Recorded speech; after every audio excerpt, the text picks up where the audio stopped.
Today I'm sharing a 1-layer card and using monochrome shading pencils to create 4-dimension. Stay tuned.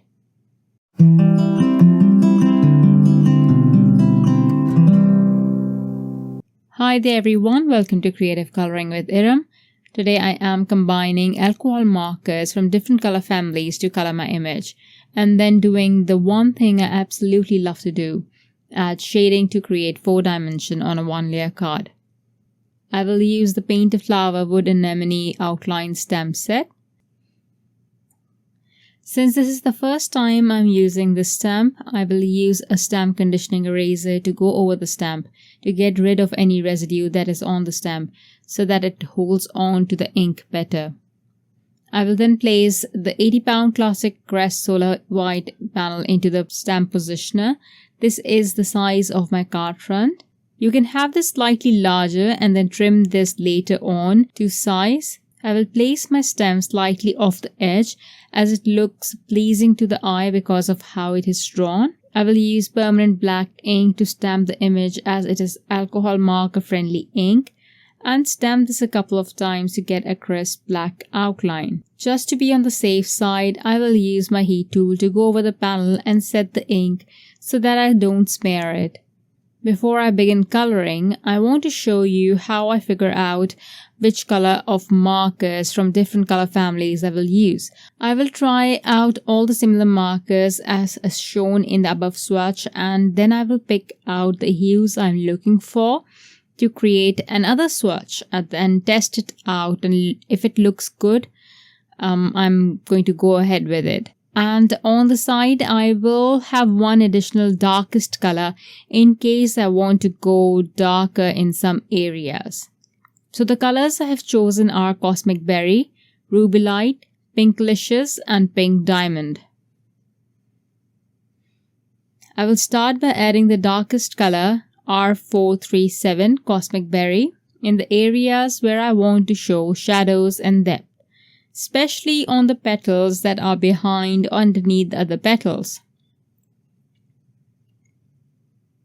You can switch to the bullet tip while coloring the areas around the stamens. It will be easier that way. I'm not too worried about this. I am being a little careful as to avoid the stamens, but I am thinking about doing something later to the flower center. The next color I will add is Rubellite.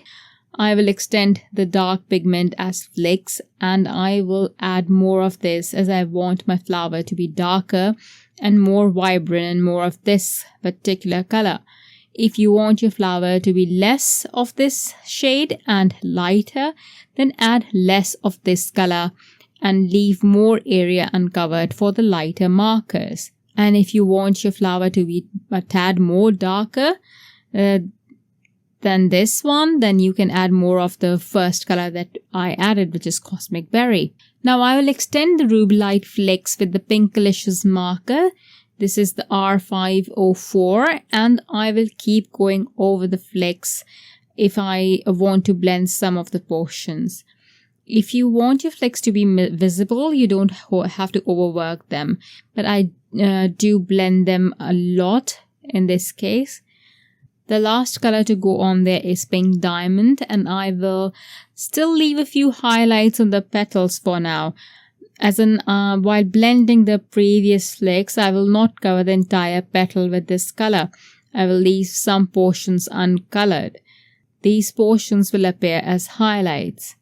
Next, I will use the kissing method or the tip-to-tip method and pick up color from the Rubellite marker with Pinkalicious and add more flecks from the tip downwards to the flower center. So here I'm taking lighter marker and picking up color from a darker marker. This gives me an additional color, an in-between shade. The only reason I'm doing this is because I want my flower to be a tad darker. You can skip this step.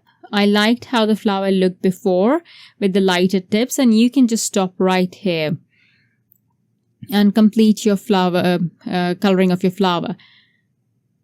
I will go back in to add Cosmic Berry, the darkest shade, to add more depth in case I have lost some of the depth while blending. And you can see right away the difference that makes.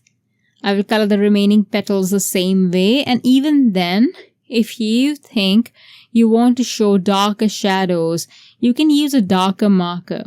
Here you will see I'm adding Grape Agate from the Space Garden Artist Alcohol Marker set, and I won't add this everywhere, just to some areas, just to pop those areas and add a bit of a drama and dimension there.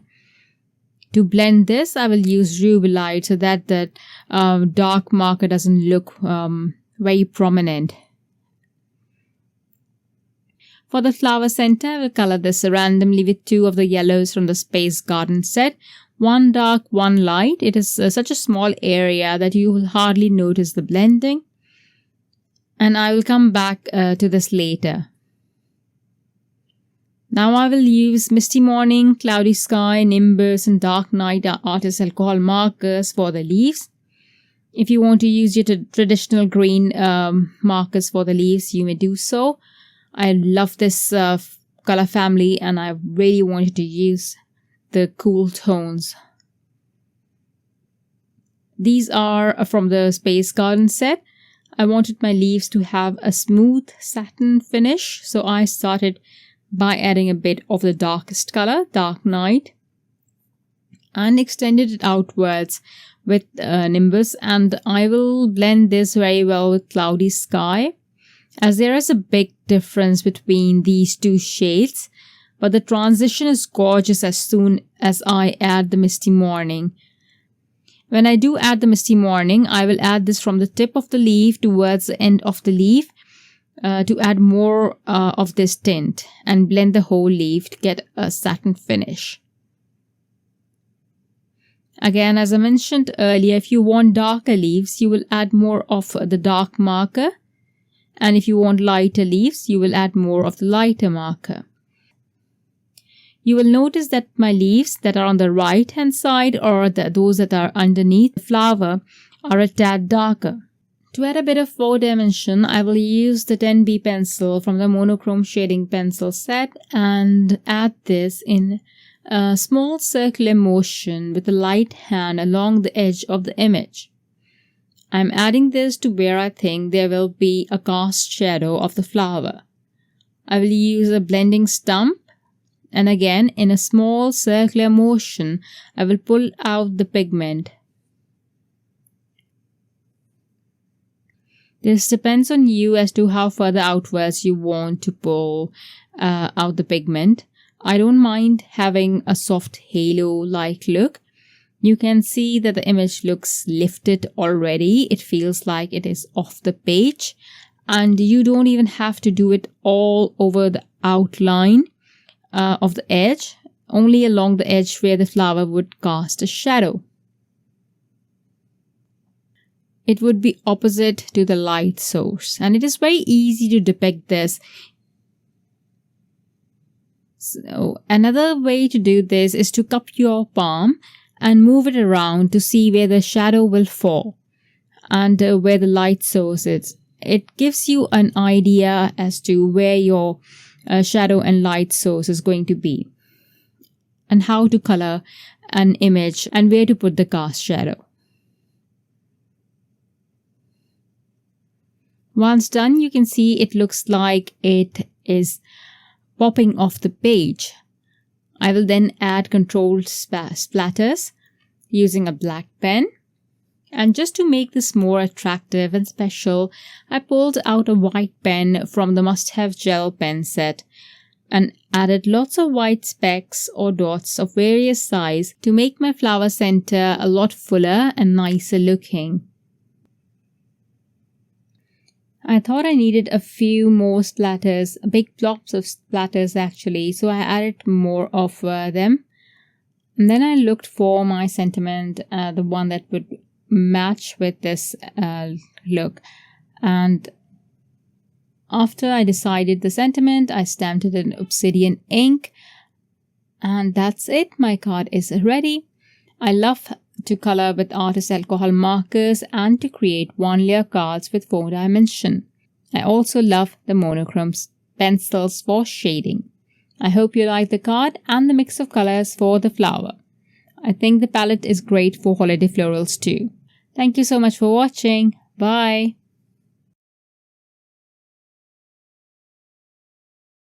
Hello there! Did that video just spark your creativity? And do you want more project ideas and inspiration videos too?